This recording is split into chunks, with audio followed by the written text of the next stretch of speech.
Hello isinau ma'am ai video thangata basu kuire isinau ma'am pura mak tai kai khumna ba uchari BSharmaVlog ki mai degi ma'am pura mak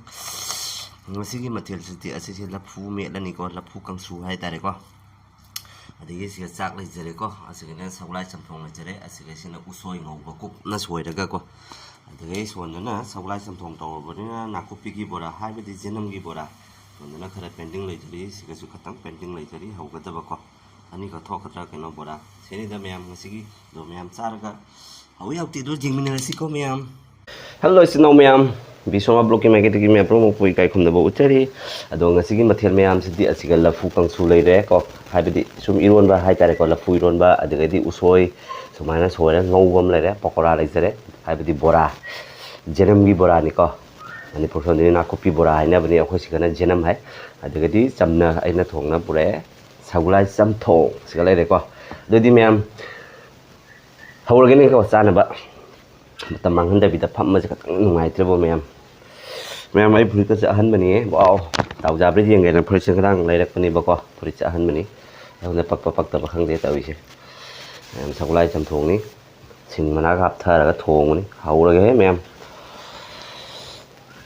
do ma'am cha dungi mawang se ko ma'am na nuksi biduna ma'am like ma sa tang tawraga subscribe tang tawraga ko ma'am support tong na se ba amana ko ma'am dadi hawrage he do ahan be sakhom se maka lafu Eronba siga morok se khandok jage morok cha da mi su jarang ni ko morok sumai nam cha khata ni bora ma se rang ka bora sing da gare ko ina luja ba chaling da thau thung tai dri ba i mo kok se ma'am se ni hawrage ko se ahan be sakhom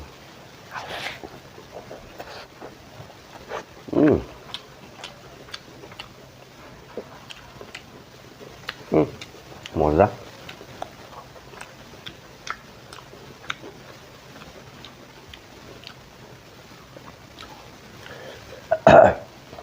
morok si akang mana miet pani ba ko hawre na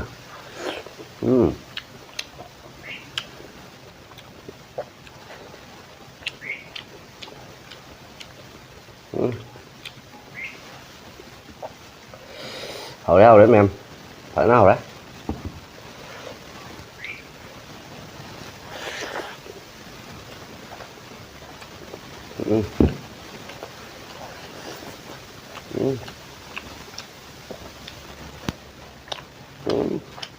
đó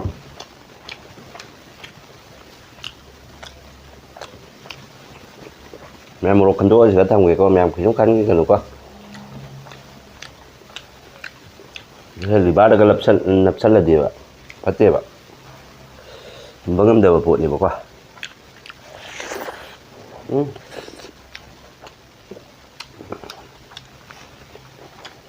sao chứ atam ma cha ba hawe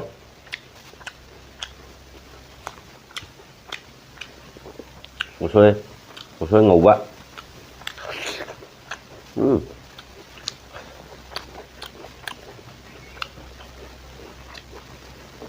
ma'am hao ni sumai na Ngaoba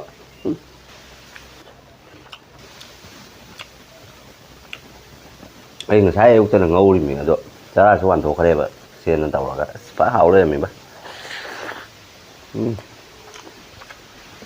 nó sẽ đi bộ mà em thấy là la phủ la vậy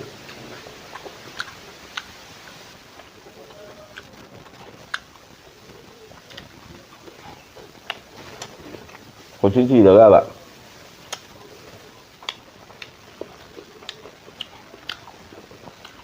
chưa đi quả tít này lá sẽ giảm tăng lên vào còn mình thấy chung cho tập như vậy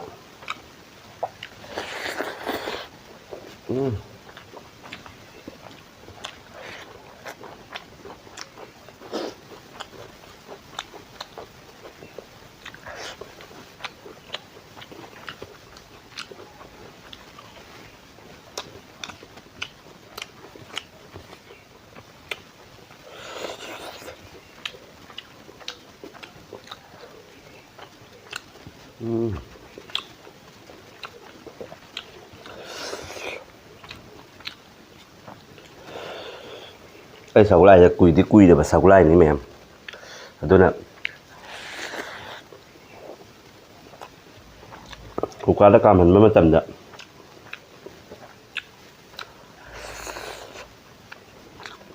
Siti tara mukam ya.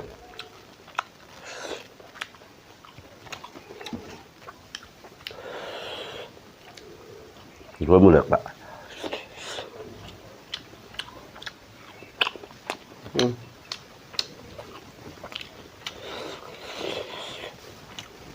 Rồi thế là cái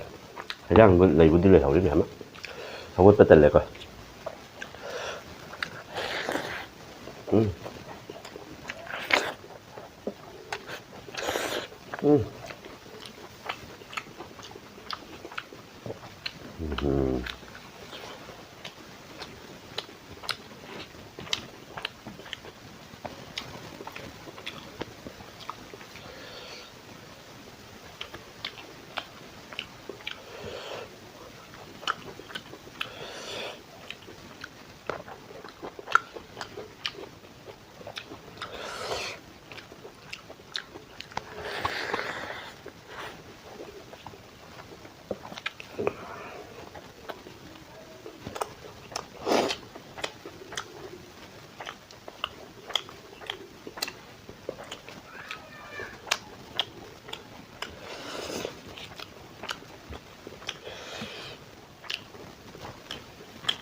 자, 부위로면 뭐로 깝답는 타복다 그래.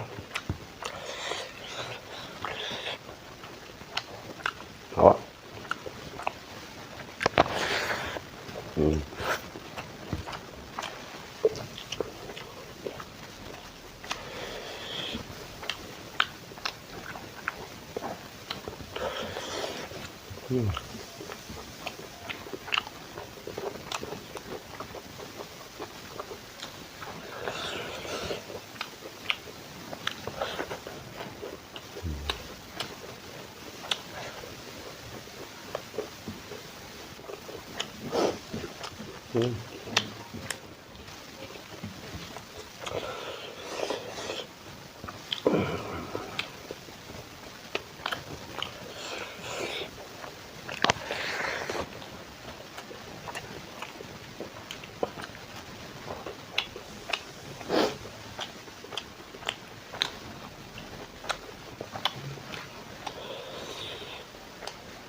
Mẹ em sẽ đi máy chúng ta một cái coi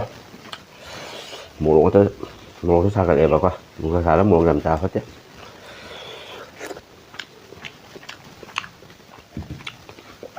tình